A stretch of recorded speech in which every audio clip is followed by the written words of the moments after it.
In this video, we'll discuss David Bowie's features and how they point to some life-depleting metrics, as well as a dominance in creative capacities. Enjoy. Welcome back, everybody. For today's face reading, we're looking at David Bowie, which was a recommendation from one of my subscribers. So 3 primary things that I want to talk about regarding David Bowie's face. I want to talk about his metal dominance, his eyes, and the death mask, which he carries. So before we get into that, if you are new to my channel, welcome, but please go up here and watch the 5-minute crash course face reading video. That'll give you a good orientation to what face reading is and what it isn't, and give you the larger contextual framework that face reading is a branch of Chinese medicine, so it comes from an Eastern philosophy. His metal dominance. When we look at the 5 elements, fire, earth, metal, water, and wood, 5 phases or rhythms that are seen in the natural world that is said that all human beings carry. We all carry some allocation of the elements. Our facial features point to us carrying more of certain elements than others, and based off of that, you want to lean into the lifestyle rhythms that are associated with that element. For David Bowie, he's got a lot of metal. Metal is characterized, as I've said before, by large open spaces without a lot of interruption. So if you look at David Bowie's face, there's a lot of open spaces. Even as he got older, there was still big open spaces, wide open forehead, not a lot of blemishes, a lot of openness throughout the face. So this is characterized by metal. So when we think about the themes of metal, we're looking at creativity, we're looking at femininity, we're looking at beauty, we're looking at themes of spirituality and sometimes metaphysics. The water element can also blend into that.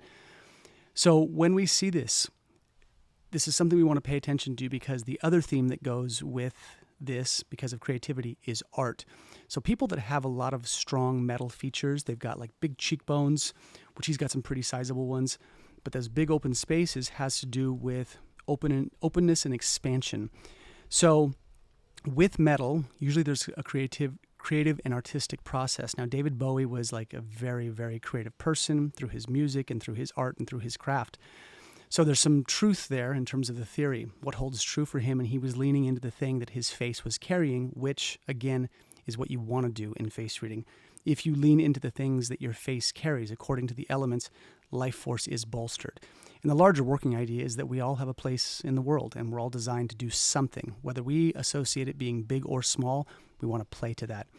So a lot of his creative drives and stuff really align with this metal element. The thing I say with the metal element also is, because beauty, sometimes classically, people that are really good looking can carry a lot of metal, as it's said in the East. But the thing to remember is, if you carry a lot of metal, you have to think about the symbol of metal, which I've said before, which is the mountain, the tippy top of a mountain. So mountains, high elevation, usually an isolated place.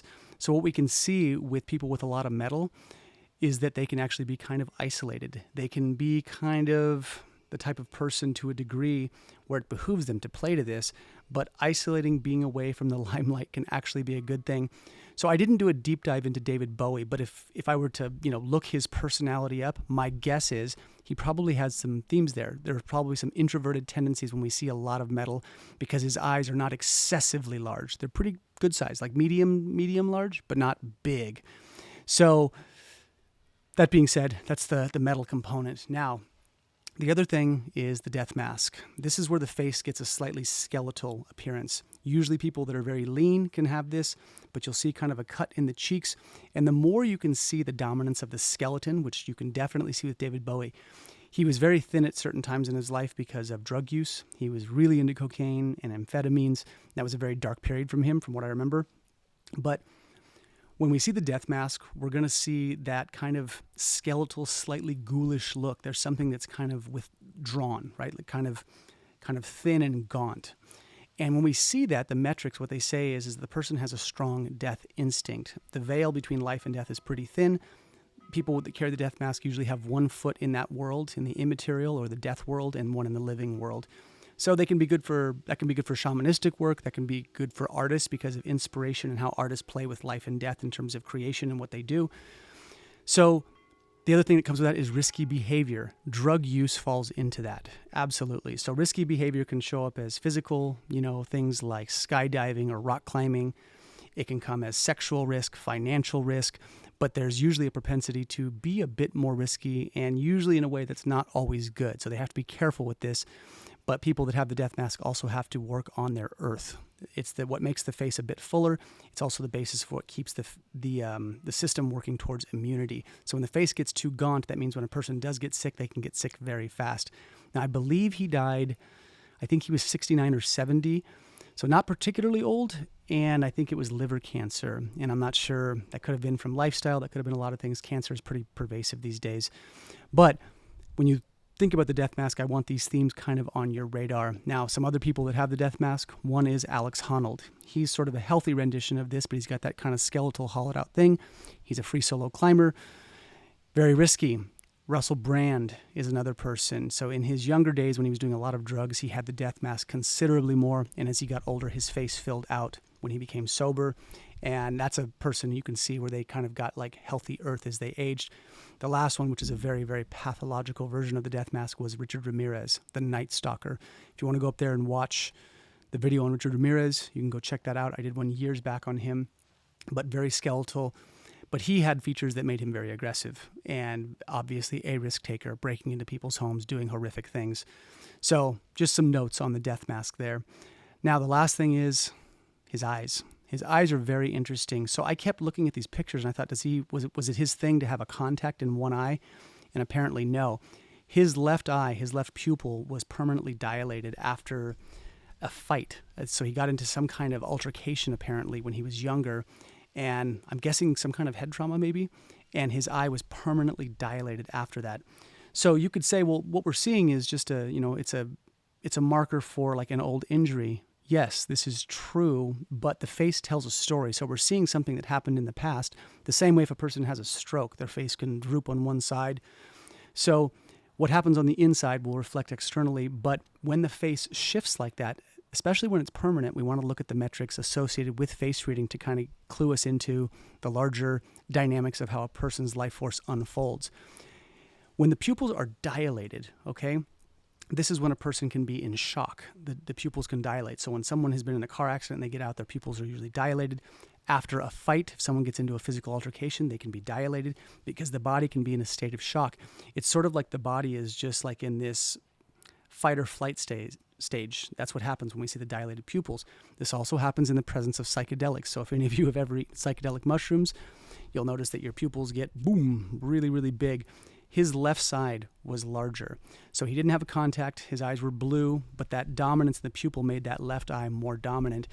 And that's on the interpersonal side. So the left side of our face, of his face, your face, the left side relates to the interpersonal. Their right side, your right side, relates to the public persona. His dilated pupil was on the interpersonal side, which in face reading speak would kind of mean the interpersonal nature to a degree never fully recovered from that shock of that injury and of that fight.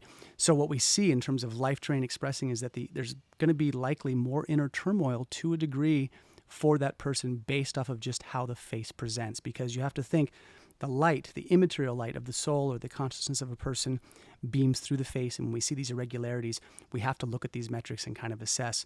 So, if for lifestyle purposes, if David Bowie had been my client, I would have encouraged him to really work on his earth. The central foundation, quality nutrition, quality food, not a great candidate for fasting, really making sure his nutrition and his metrics in that area were really on point, because you want some more earth in the face when we see it.